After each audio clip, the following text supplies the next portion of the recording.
Tantor Audio, a division of Recorded Books, presents The Empowered Wife, 6 Surprising Secrets for Attracting Your Husband's Time, Attention, and Affection, by Laura Doyle, narrated by Laura Doyle. For all the certified coaches who have trained with me because of their passion and commitment to their own relationships and their desire to help other women, you move me every single day. I couldn't do what I do without you. Thank you for sharing my vision to end world divorce and standing shoulder to shoulder with me. And for John, whose steady presence has helped me become my best self. Prologue. The breakdown before the breakthrough. Every master was once a disaster. T. Harv Eker, author and motivational speaker. My husband was a loser. At the lowest point in my marriage, I was absolutely convinced that I had married the wrong person. I was sure that my husband, John, was not as smart, spiritually evolved, or capable as I was. I believed I had made a bad choice. Secretly, I was embarrassed by him. Maybe it wasn't so secret. In the early years, I thought that as his wife, I would just help him become a better person. Armed with recommendations from experts who encouraged me to be direct about my complaints lest they fester into resentment, I explained to John that it would be a lot more romantic if instead of watching so much TV, for example, he'd surprise me by taking me out. I let him know that I was deeply concerned that he wasn't initiating much activity in the bedroom and that he wasn't making enough of an effort to spend time with me. I showed him how he could be more ambitious at work by telling him what to say to his boss to ask for a raise. I pointed out the shortcomings in his diet, no veggies, and made suggestions for how he might cut back on junk food. As you will no doubt be shocked to learn, none of this motivated my husband to change or improve himself, nor did it improve our relationship. Quite the opposite. He dug in his heels and seemed more committed than ever to doing the things that bothered me. We argued a lot. I understood that my husband didn't like to be criticized. No one does.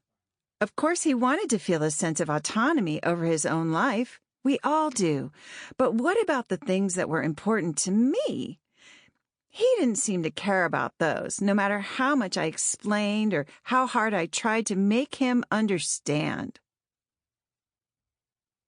My marriage was hopeless. I read lots of articles and books on how to have a better relationship. Communication was supposedly key. But my husband was not responding the way I wanted him to. He didn't even seem to be listening. Most of the time, I felt that he was just tuning me out, which was infuriating. How could he be more interested in watching a rerun than talking to me or even making love? 6 years into the marriage, it was clear that my husband would never do the things that he knew, because I'd told him, would improve our relationship and make me happy. It was the source of near constant bickering and several knockdown, drag-out fights. I insisted we go to marriage counseling, and he reluctantly agreed.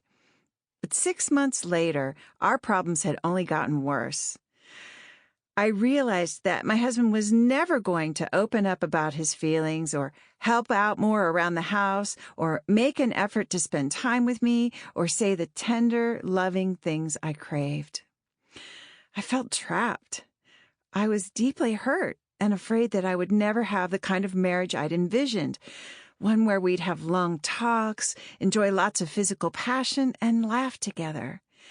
At least, not while I was married to him. What no one ever taught us. No one signs up for an okay relationship.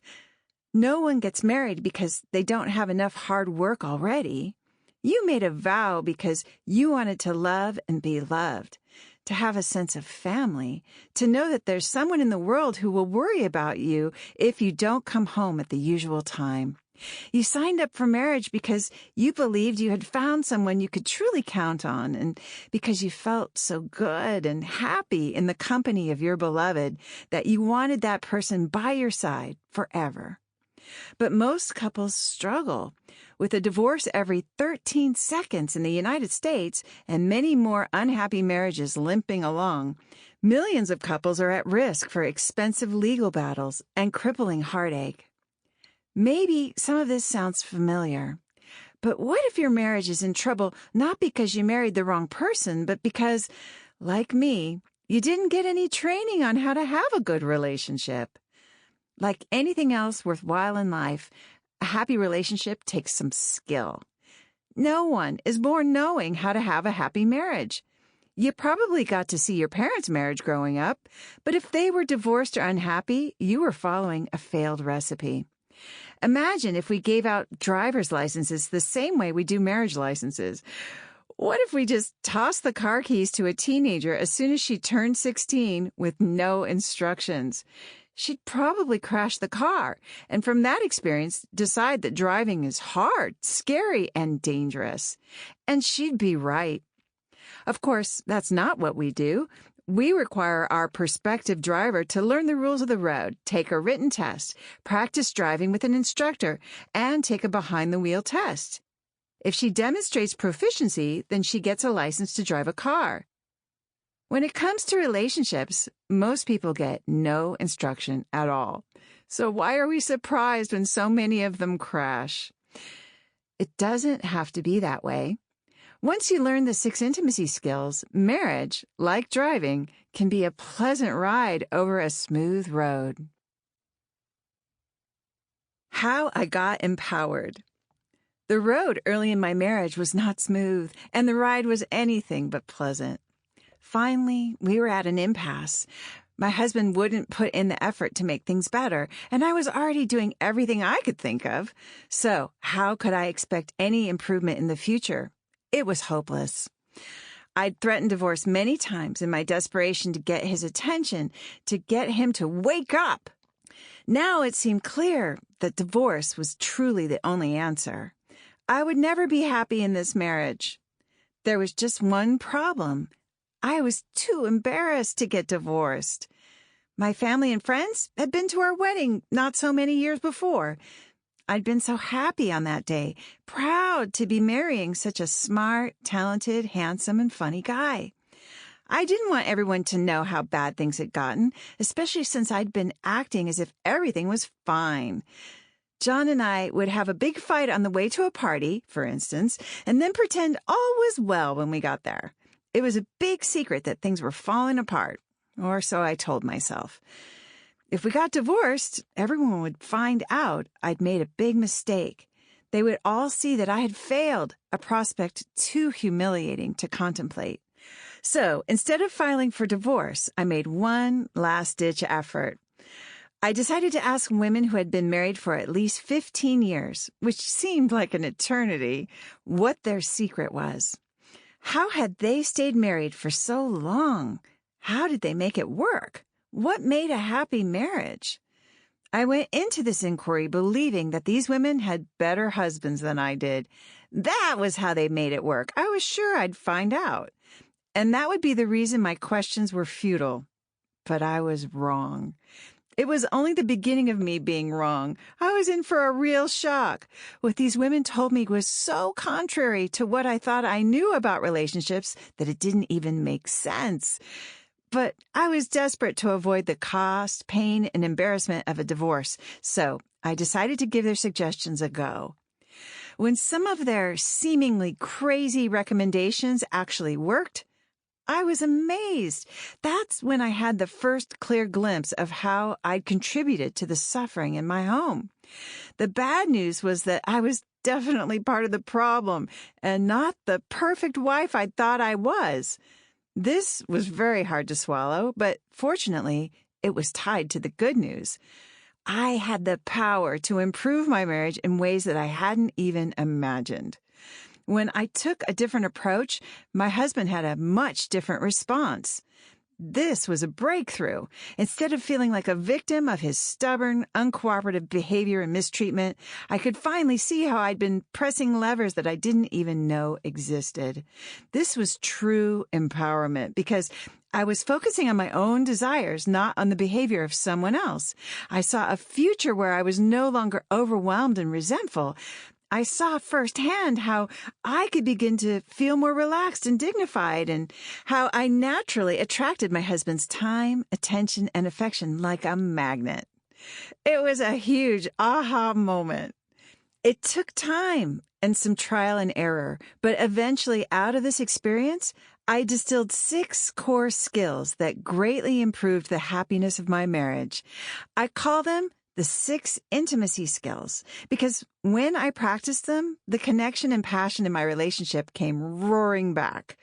John became more thoughtful, and he started taking more initiative, from taking me out to dinner to deciding on his own to stain the deck. He was also doing the dishes without my having to ask him 6 times, or at all. He wasn't watching as much TV or looking as depressed and dejected. He even started his own business and took over handling the household bills. I knew that the 6 intimacy skills were working because we were laughing together, holding hands, and enjoying physical intimacy in a way we hadn't for years. I felt as though my husband had changed and was finally doing all the things I had wanted him to. But in reality, I had changed, and he was responding to me the way he had when we first fell in love, because I was acting the way I did back then. At the same time, I felt more authentic, more like myself. Once I figured out that I had the power to take my relationship from distant and tense to playful and passionate, I wanted to show all my girlfriends that they had that power too. I persuaded several of my friends with hopeless husbands to try some of the things I had been learning, and they also saw impressive, dramatic results.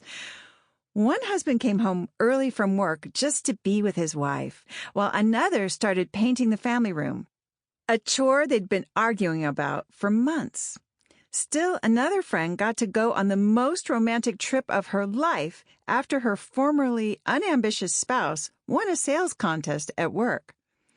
Seeing their results, which were breathtaking, inspired me, and they kept me motivated.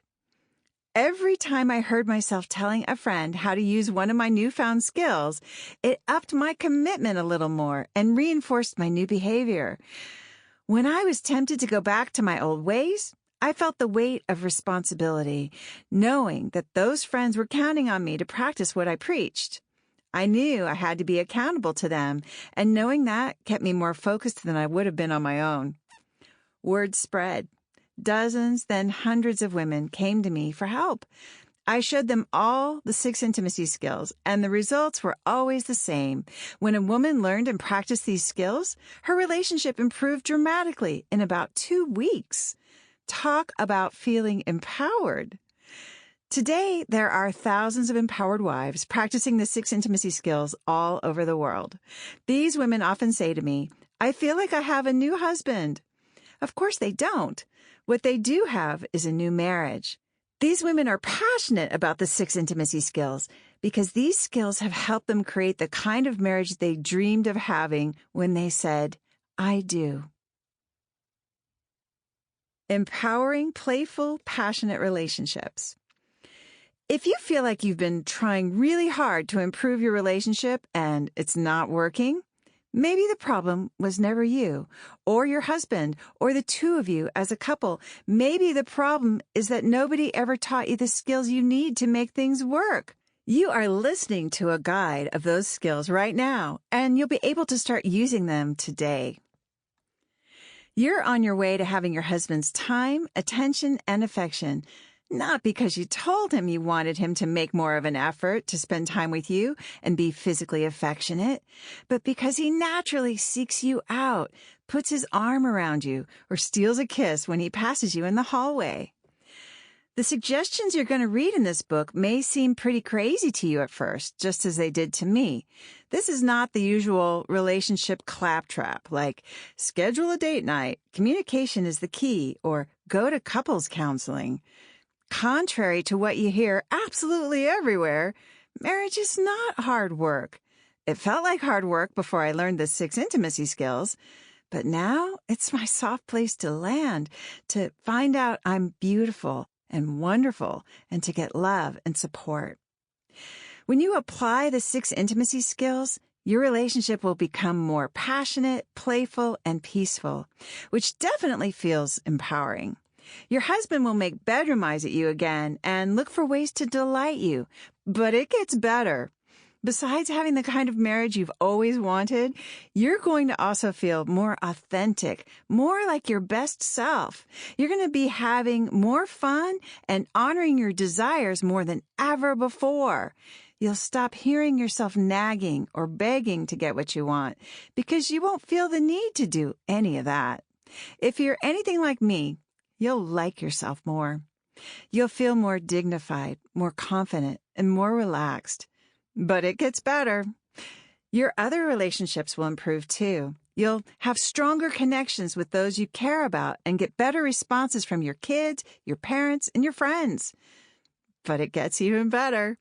You'll have more time and energy for the things that are tugging at your sleeve, your purpose, and your passions as you stop wasting your resources on what I call needless emotional turmoil, NET. Once I got back all the energy I'd been spending on my struggling relationship, I was able to accomplish some pretty wonderful things, like writing a book that landed on the New York Times bestseller list and founding an international relationship coaching organization. Who knows what might emerge in your own life? Wouldn't you like to find out? To sum up, there was a huge payoff in every area of my life, all for practicing a few skills I discovered only because I was desperate to fix my broken marriage. Once you incorporate the 6 intimacy skills into your life, you'll experience the same kinds of benefits. What are you waiting for? Quiz. Can you tell the good relationship advice from the bad advice? Can you spot the myths about marriage? Answer each statement, true or false. Number 1, marriage is hard work. Number 2, husbands and wives have to give and take equally for a marriage to succeed. Number 3, men tend to be less mature than women, which is one reason women end up taking on more housework and child-rearing responsibilities. Number 4, women have more influence than men on whether a relationship will be connected and fun or distant and miserable. Number 5, wives who are always saying what they want are more likely to get divorced. Number 6, a happy wife is often willing to have sex with her husband even if she's not in the mood. Number 7, when you've been married for a while, you can pretty much predict what your partner is going to say in a given situation. Number 8, a husband wants his wife to be happy and will go to great lengths to make sure she is. Number 9, if something your husband is doing is bothering you, it's best to be honest and say so directly. Number 10, happy wives tell their husbands when they want more attention or affection. Number 11, diagnosis and medication for conditions like ADD, OCD, Asperger's, borderline personality disorder, or narcissistic personality disorder provide insights that can dramatically improve a marriage. Number 12, if your husband grew up in a dysfunctional family, it may take him years to learn to be emotionally supportive, take initiative, or respond to your needs. Number 13, marriages where the wife is feminine and the husband is masculine are highly successful. Number 14, once your marriage is in crisis, you're separated, divorcing, or there's been an infidelity, it's probably too late to save it. Number 15, couples with happy marriages have learned how to fight fair. Number 16, if you're in an unhappy marriage, that probably means one of you has changed since you got married, and you may not be right for each other anymore. Number 17, most people who get divorced are happier a few years later than they were when they were unhappily married. Number 18, happy couples tend to make peace at the end of the day, even if it means staying up late to talk it through. Number 19, for a marriage to improve, both people have to work on it. Number 20, Happy marriages are the result of two people being lucky enough to find and marry the right person for them. Answers. Number 1, false. I've been married 25 years, and my marriage is a soft place to land. Waitressing is hard work. Writing a book is hard work.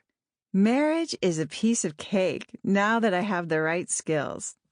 Number 2, false. The more women receive graciously from their husbands and focus on their own happiness, the more successful the marriage will be. Number 3, false. Women take on more responsibility because they're afraid it won't get done the right way, their way. Number 4, true. Women are the keepers of the relationship and have much more power over the culture in the home. Number 5, false. The more you express your desires, the more your husband knows how to make you happy, which in turn makes him feel more successful as a husband. Number 6, true. Why would you want to pass up the opportunity to feel desired, to feel pleasure, and to connect with your husband physically, emotionally, and spiritually? Just because you don't start out in the mood doesn't mean you won't end up there. Number 7, false. We'd like to think we can read our husband's minds, but it's simply not so. Number 8, true. Ask a married man, and he'll tell you. Number 9, false.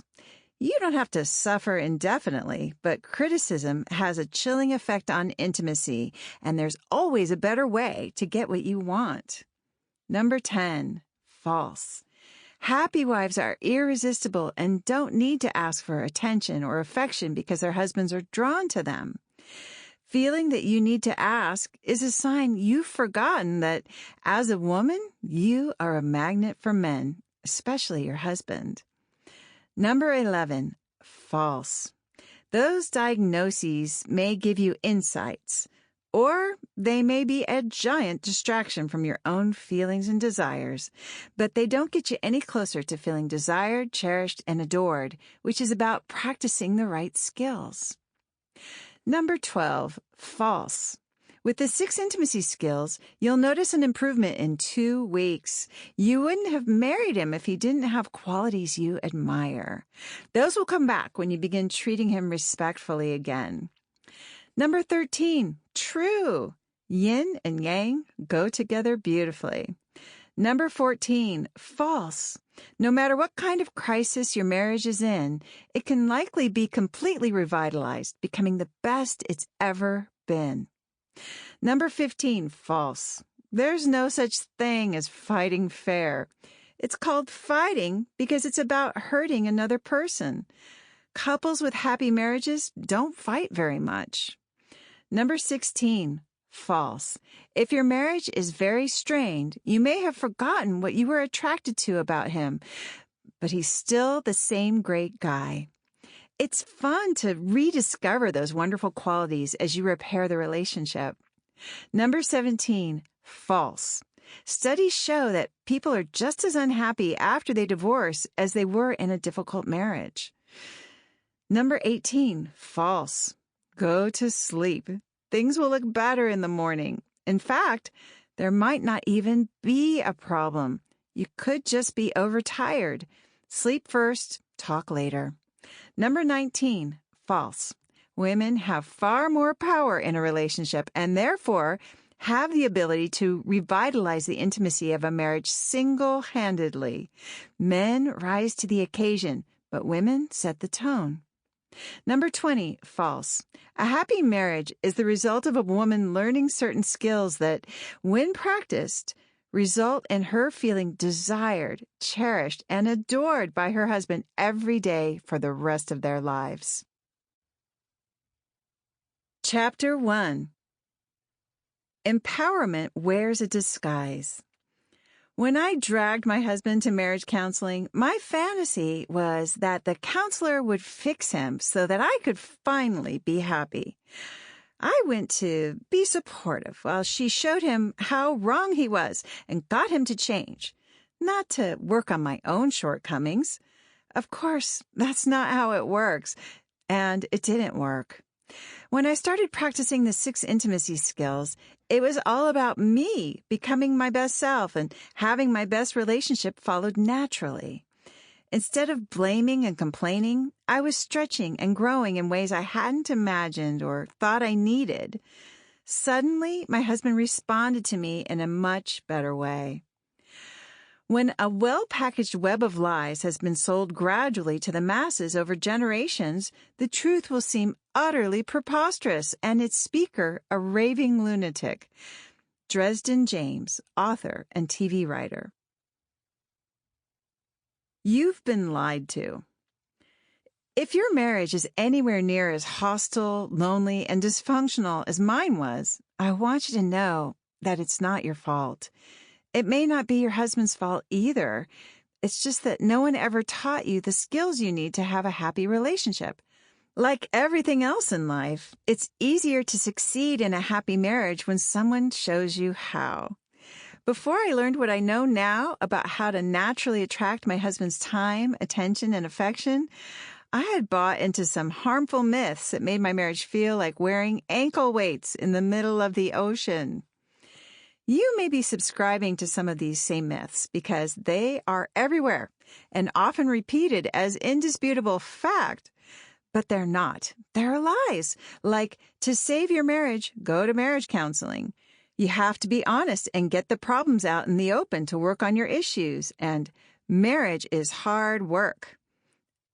In this book, I'll show you why none of that is true and how it's been keeping you from having the marriage you signed up for, just as it did for me. Here's one example. When there was a serious breakdown in our marriage, I told my husband, John, that we needed to go to counseling because that's what you're supposed to do when your marriage isn't working. Counseling didn't make things better, but we hung in there for a long time, hoping that it was going to eventually. We had spent more than $9,000 on our counselor when I got a rare glimpse of the inside of her marriage. I was shocked and horrified to see that she had plenty of hostility and tension in her relationship, too. It stands to reason that taking marriage advice from someone with a troubled relationship not only won't help, it might actually do harm. Without that glimpse of our counselor interacting with her husband, I might never have known that her seemingly happy marriage was riddled with anger and resentment, just like mine. I felt as if I'd been getting the equivalent of personal training from a couch potato with a spare tire, or financial advice from someone who was about to file bankruptcy. That was when I first realized that no marriage and family therapist credential could guarantee that the bearer would have a happy, lasting, intimate marriage. Marriage counselors take a theoretical, academic approach to marriage.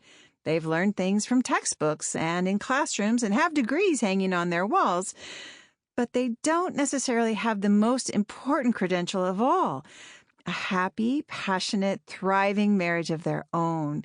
And you'll never know how many couples your counselor has helped or hurt because that information is confidential.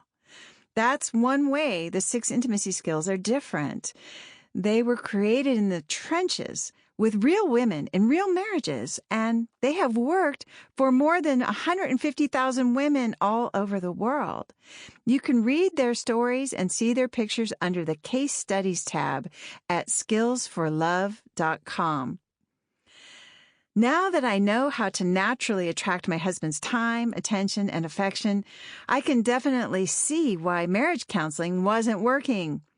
You could argue that our situation is just one example, an outlier from the norm. But I'm not the only one with this particular story. My coaching clients tell the same one over and over. We went to marriage counseling, but it didn't make us feel closer. It only made things worse, or now we're separated, or we filed for divorce. In this book, I'll show you the difference between traditional marriage counseling and what actually works to restore the hand-holding, the connection, and the physical intimacy. You'll be able to see for yourself why counseling seldom helps. You'll wonder why no one ever told you before. I felt like such a sucker. For a long time after we stopped going, I didn't connect the dots between the prevalence of marriage counseling and the high divorce rate in this country. Or maybe I just didn't want to believe that something I'd spent so much time and money on could be not just useless, but potentially harmful. I figured our marriage counseling experience must have helped in some way, even though I couldn't figure out how. After all, it wasn't that we'd had a bad counselor. She was caring and attentive. But looking back, I was forced to admit that while our marriage survived the experience, counseling only made our problem. Sample complete. Ready to continue?